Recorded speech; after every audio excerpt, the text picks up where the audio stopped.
Olá, começa agora mais um podcast Tudo Junto e Misturado e hoje nós vamos falar sobre a inclusão nas escolas. E para falar sobre o assunto, eu estou recebendo aqui a Estefânia Castro, que é pedagoga. Tudo bom, Estefânia? Eu tô bem, graças a Deus. E você? Tudo ótimo. Melhor agora, falando sobre um assunto tão importante, né? Isso. Quais são os principais desafios da inclusão dentro da escola? Então, primeiro a gente precisa separar, né? Porque o termo inclusão, ele é um termo que é da escola, né? A escola é a própria inclusão.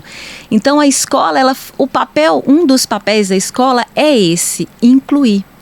E incluir a todos, né? Então, quando a gente fala o termo inclusão, a gente precisa entender que esse termo inclusão, ele é amplo. Por que ele é amplo? Porque ele inclui a todos. Por quê? Porque todos somos diferentes, né? Uhum. Cada um com a sua especificidade, com a sua particularidade. Então, o termo inclusão é tão importante a gente parar para pensar. Por quê? Porque é o fato de incluir a todos, né? E dentro da escola é o melhor lugar para se fazer isso. E pensando em educação especial, que já são as crianças atípicas, as crianças que têm necessidades especiais, aí a gente vem pensando sobre uma abordagem em que essa criança vai ser atendida em suas dificuldades, né? E quando você me pergunta quais são os principais desafios, a gente tem vários, né? E eu, como pedagoga, que já estive por 27 anos na sala de aula, né? Eu tive vários desafios. E o maior e o principal sou eu mesma. Com a sua experiência, o que você tem observado hoje sobre a inclusão hoje, né, das escolas? Tem evoluído, não tem, está carente?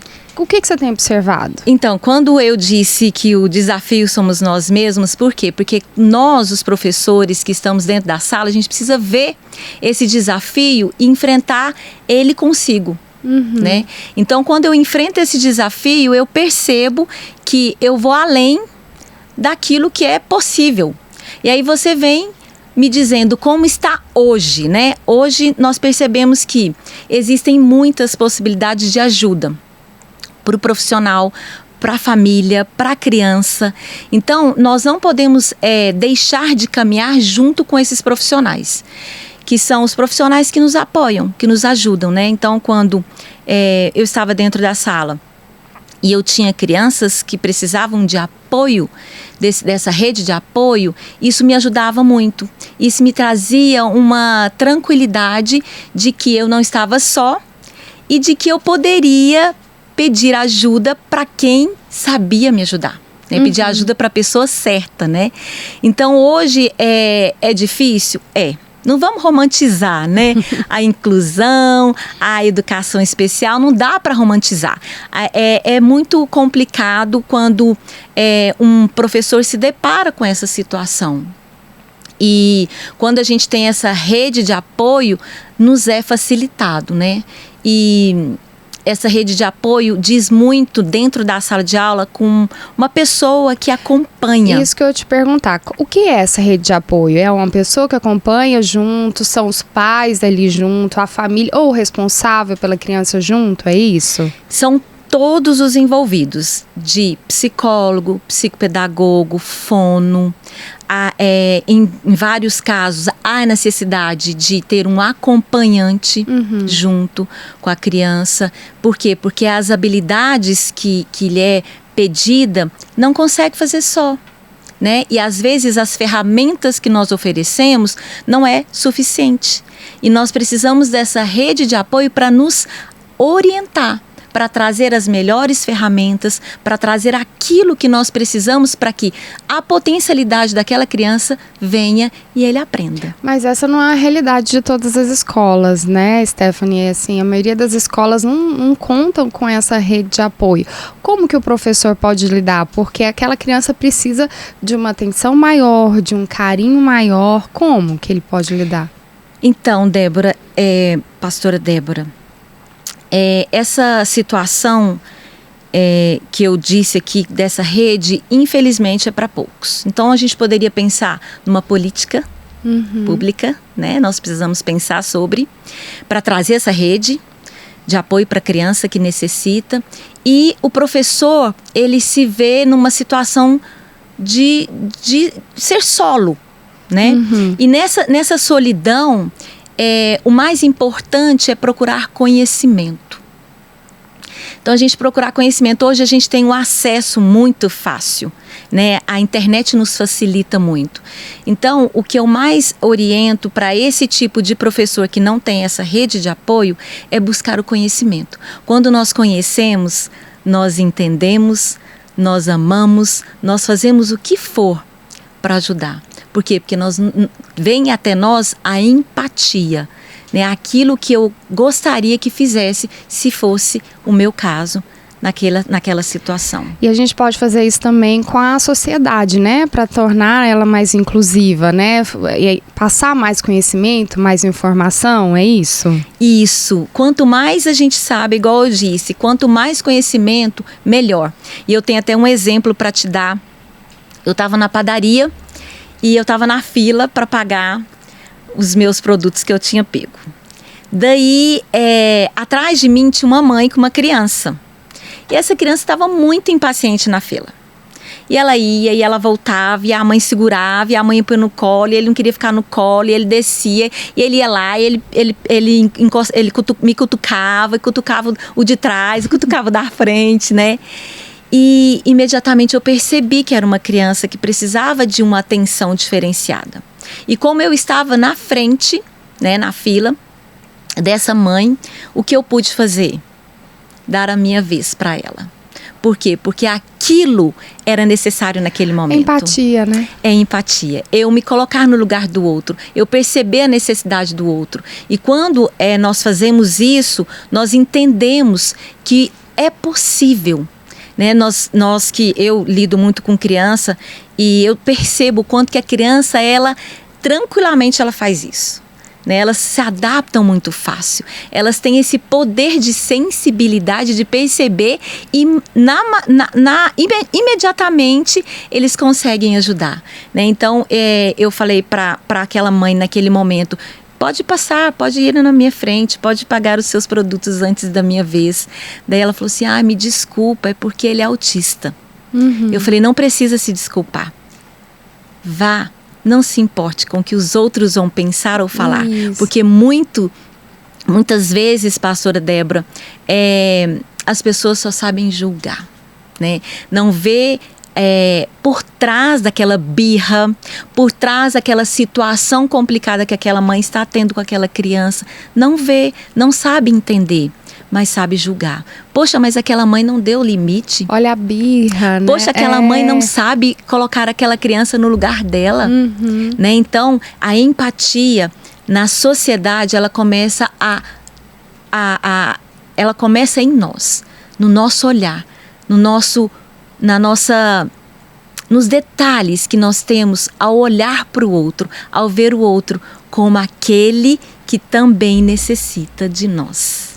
E o que você diria para um professor que está recebendo agora uma criança com algum tipo de diferença? Eu não gosto de falar essa palavra. É algum tipo de especialidade a mais. De dificuldade, né? De dificuldade. Vença você mesmo. Vença o seu medo. Vença o preconceito. Você acha que ainda existe? Muito. Mesmo? Muito, dentro da própria família, né? Não tem muito tempo que eu tive essa experiência de ter uma criança especial na minha sala e a mãe me contava que os parentes não conviviam com essa criança. Os parentes evitavam estar com essa criança, porque são necessidades que eu e você temos também. Né, mas são necessidades diferentes e às vezes as pessoas não entendem.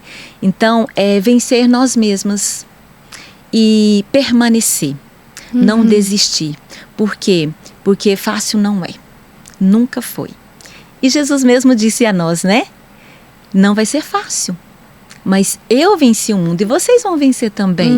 Né? Então, eu costumo dizer, pastora Débora, quando eu começava o ano, eu dizia para Deus, dizia a Ele assim, essas são as crianças que precisam de mim e essas são as crianças que eu preciso. Então, eu entendia que aquilo era uma ajuda mútua. Uma ajuda em que eu estaria ajudando, mas que também eu iria ajudar. Eu iria ser transformada por aquelas crianças. Não só as crianças com dificuldades e as que a gente fala, né? As normais, não tem isso, né? Mas as crianças típicas e as crianças atípicas. E de que forma que essa inclusão pode beneficiar as crianças atípicas numa sala com crianças típicas, né? Então, na BNCC nós temos direitos, né? Nós temos direitos e que é de todos. Então, por isso que foi feito, né, um documento muito rico, muito importante, que é a BNCC. E na BNCC tem conhecer-se, aprender, brincar, socializar. Tem vários direitos que a criança ela tem, porque ela é um ser de direito. E quando ela está dentro da escola, seja ela qualquer criança, essa criança ela tem esse direito. E quando ele está dentro da escola, convivendo, porque o conviver não é interagir. Tem uma diferença entre conviver e interagir. Interagir, a gente interage na praça, a gente interage com a família, no clube, na igreja. Mas o conviver, pastora Débora, é no sentido de que eu sei as regras, eu preciso entendê-las e eu preciso executá-las. É participar da rotina. Da rotina, da logística, de tudo aquilo que diz respeito ao conviver. De saber que o amigo não está bem aquele dia, que ele não quer aquela brincadeira, porque talvez ele esteja chateado, talvez ele esteja triste. E ele não quer brincar daquela brincadeira que eu proporcionei a ele. E ele quer mudar a brincadeira. E naquele dia eu posso mudar. Mas nem sempre eu vou mudar, né? Nem sempre eu vou fazer tudo que o amigo quer. O amigo também precisa fazer aquilo que eu queira, né? Então, é essa a importância do conviver na escola, né? De a gente ter essa troca rica e que só a escola tem. Só a escola eu defendo o chão de escola. E me fala, você falou das regras, né? Se eu percebo, mãe, pai ou responsável pela criança, percebo que essas regras não estão sendo cumpridas, o que eu devo fazer? Ou algum professor da escola que percebe que as regras não estão sendo cumpridas com aquele aluno específico, o que ele tem que fazer?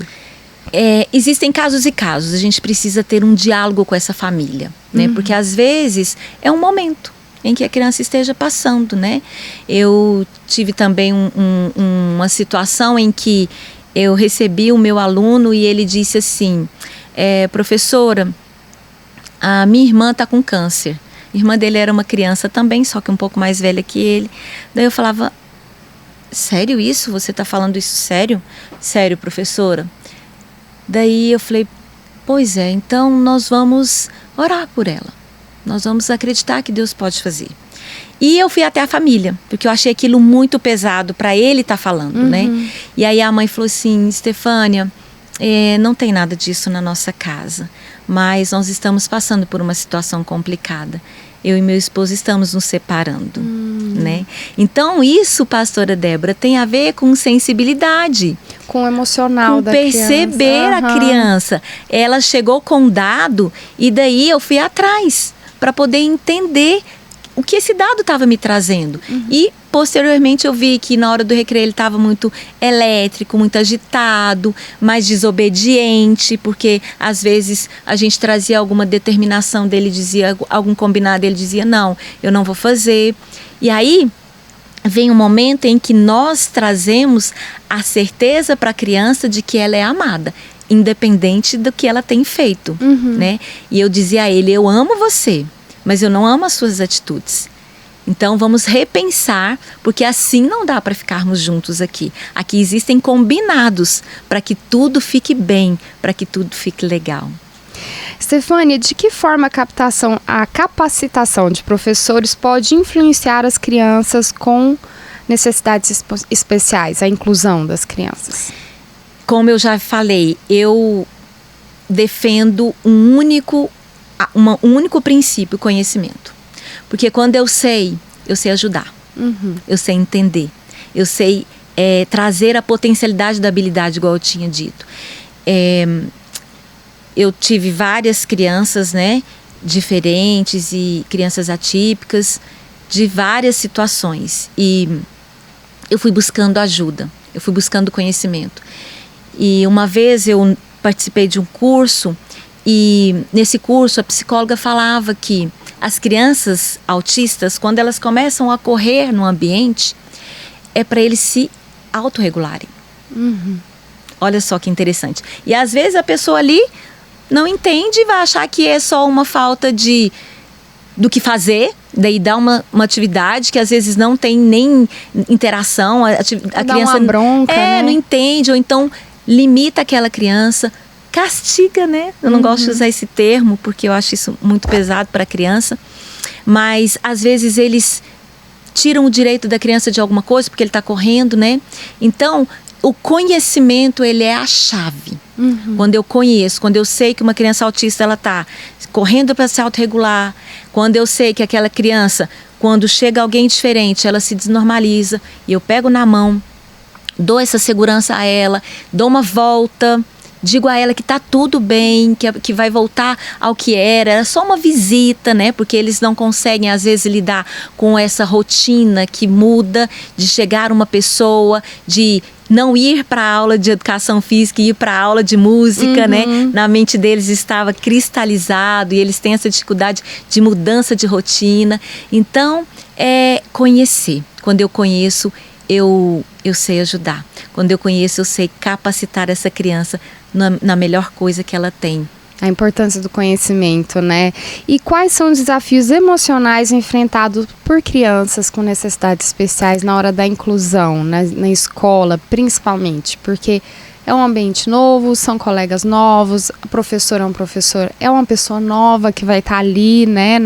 Até na posição da mãe, né? Do pai ou do responsável por aquela criança. Quais são os desafios emocionais? Sair de casa já é um desafio emocional grande, né? Principalmente na fase que a gente chama de educação infantil, que é aquela primeira infância, né? E esse desafio de sair de casa, de sair do contexto familiar, é um desafio e os deixam de uma forma que o emocional fica abalado. Então, a família precisa saber conversar com essa mãe. Eu sempre tinha um tempo com cada família quando eu iria iniciar o ano para saber. Olha só o que eu perguntava, pastora Débora. Onde dorme? Ele dorme comigo na cama. Daí eu sabia que a adaptação daquela criança ia demorar mais um pouco. Quando falava, dorme na cama dele, no quartinho dele. Daí eu pensava, pode ser mais independente. Pode ser, né? Que seja uma adaptação mais tranquila. Então, é muito desse conversar com a família e perceber como que a criança enfrenta aquele momento. Mas isso é para todas as crianças, não é? Isso que eu ia te falar. Só as crianças não atípicas. Só as crianças que são atípicas, mas toda e qualquer criança que você se depara nesse momento de enfrentamento ao novo, nós precisamos ter essa sensibilidade de perceber. E ao mundo, né? Porque até então a criança estava ali, cercada dos conhecidos, dos familiares, e vai para um lugar, para a criança, tudo muito novo, né? E tem várias mães chegavam em mim e diziam assim, é outra criança aqui na escola. Essa criança que você está falando não existe lá em casa. É claro. Em casa ela tem total autonomia. Ela conhece o limite dela com a mãe, ela conhece o limite dela com o pai. E lá na escola, ela não conhece o seu limite com todas aquelas pessoas, que são várias, né? E lidar com todas aquelas pessoas diferentes é algo muito desafiador para eles. E existem vários e vários outros desafios, né? Enfrentar o amigo, enfrentar o momento de ir embora, porque às vezes está tão legal a escola. Não quer ir embora. Não quer ir embora. Minha e chora. Filha mesmo, ela tem época que eu vou buscar ela. Não, mamãe, eu tô brincando, porque a professora libera mais cedo e eles vão brincar no parque e não quer ir embora de jeito nenhum, Sim. né? E a brincadeira sempre tem um tempo reduzido para eles, né? Porque a brincadeira todo tempo é bom. E quando eles começam a brincar, eu também já tive várias situações das crianças não quererem ir embora ou ir embora comigo. Eu quero ir embora com a professora. Daí eu falava, tudo bem, vamos embora, né? Vamos comigo, mas Não vai ter a mamãe, não vai ter o papai. Não, mas eu prefiro ir com a mamãe então. Né? Então, assim, são várias questões, vários desafios que eles enfrentam. Por quê? Porque é o novo, é o diferente. E mesmo estudando já há alguns anos e mudando de ano, né? Indo para uma outra série no final do ano. E aí, quando chega o início do ano, são novos desafios, né? Isso, e assim, até para mudar, acho que para todas as crianças vai até o primeiro ano, aí do primeiro ano vai para o segundo, aí depois vai até o quinto, aí do quinto vai para o sexto. Acho que essa mudança de ciclo não é fácil, né? E a gente está falando de crianças, vamos nos colocar no lugar. Para nós também. Né? Quando é tudo novo, a gente vai dando uma balanceada mesmo. Eu tenho 2 meninas e as minhas filhas já são, né, a mais velha já é adulta, tem 20 anos, e a mais nova tem 15. E a de 15, esse ano, passou para o ensino médio. E esse ano todo foi um ano de muitos desafios, muitas experiências, muita adaptação. Com 15 anos. Muda todos nós, né? E aí a gente precisa ter um olhar mais diferenciado para as crianças, pastora. Por quê? Porque eles não têm essa capacidade de conectar as coisas e trazer tudo isso no lugar. Né? Eles pegam as coisas às vezes separadamente. Eles não sabem trazer e linkar as coisas, unir e fazer essas conexões. E nós fazemos para eles. Eu lembro quando a minha mais nova nasceu, a minha mais velha tinha 5 anos. Ela ficou muito desobediente, chorosa, teimosa, coisa que ela não é. E daí eu disse a ela, o que você está sentindo é ciúmes. Daí ela ficou assim olhando, eu falei, porque a sua irmã chegou e você está achando que o papai e a mamãe é só dela, e não é. Você está achando que você está perdendo o seu lugar, e você nunca vai perder. E foi quando ela começou a entender e a melhorar o comportamento dela conosco. Mas na escola ela era ótima. Me conta, Stefânia, tem como a gente adaptar o currículo escolar para facilitar a inclusão? Então, nós precisamos de ferramentas diferentes porque as crianças, elas necessitam de uma forma de aprender diferente. Né? Isso é necessário.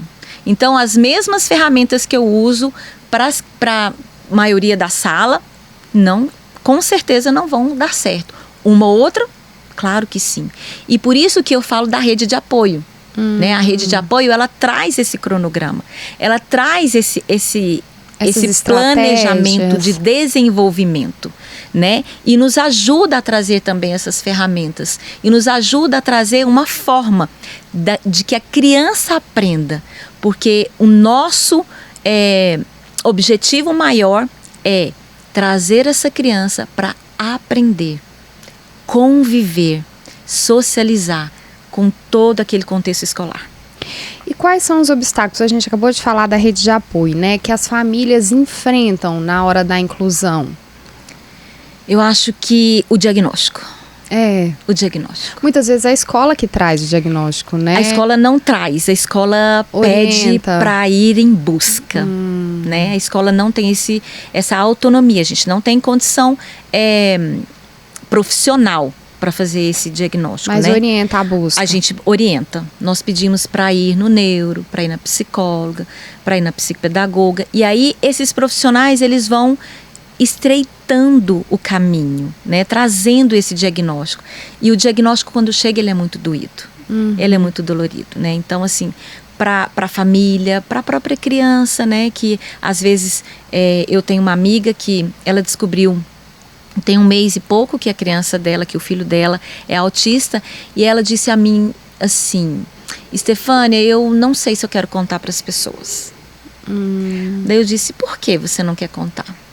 Ela disse, porque eu tenho receio de como vão tratá-lo.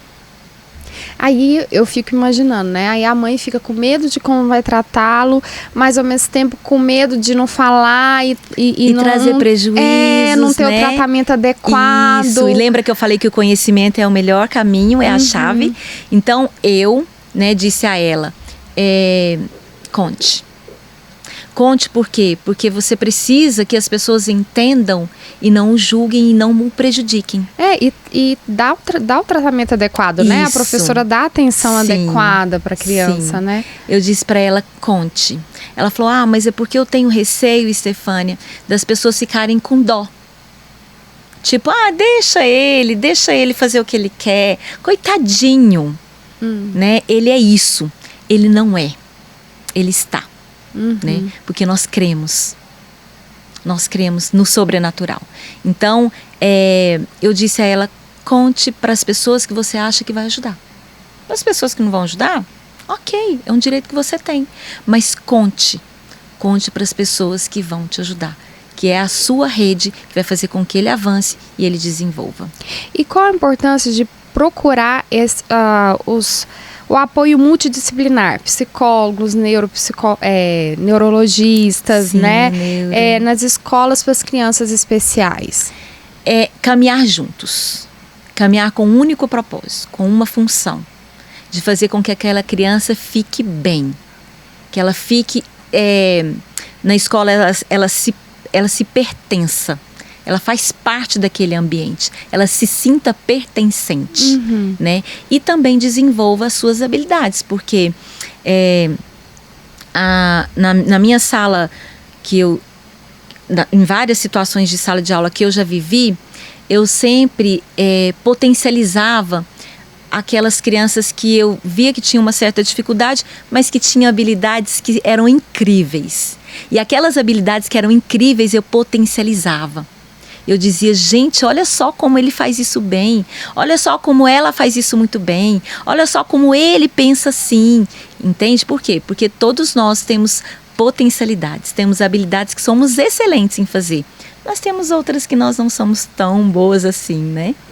E se eu perceber, por exemplo, a pessoa eu tô com um filho autista ou atípico e eu tô percebendo que a professora não tá dando o tratamento adequado, eu tô achando que a escola não tá me oferecendo esse tratamento adequado, eu tenho a quem recorrer ou eu só mudo de escola ou tiro da escola? Eu acredito na conversa, no diálogo, né? Porque a gente precisa entender essa logística, a gente precisa entender o porquê que a escola não tá com esse olhar para essa criança, se é que essa criança tem um diagnóstico, porque muitas vezes, pastora Débora, o que acontece? A criança chega sem diagnóstico, e aí nós na escola, nós ficamos sem o que fazer.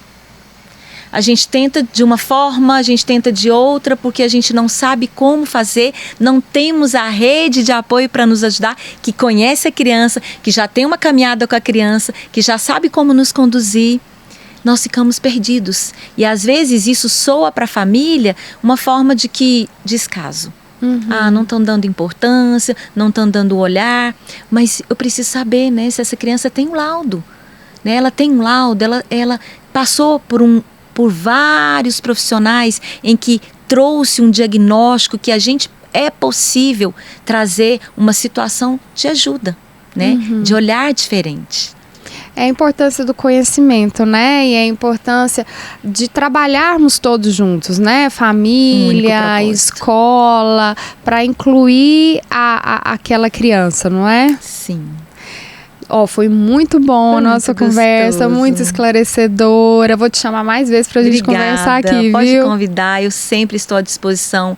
Eu estou aqui para ajudar mesmo, para trazer informação e trazer aquilo que eu tenho de experiência. A minha experiência serve para ajudar você e a sua serve para me ajudar.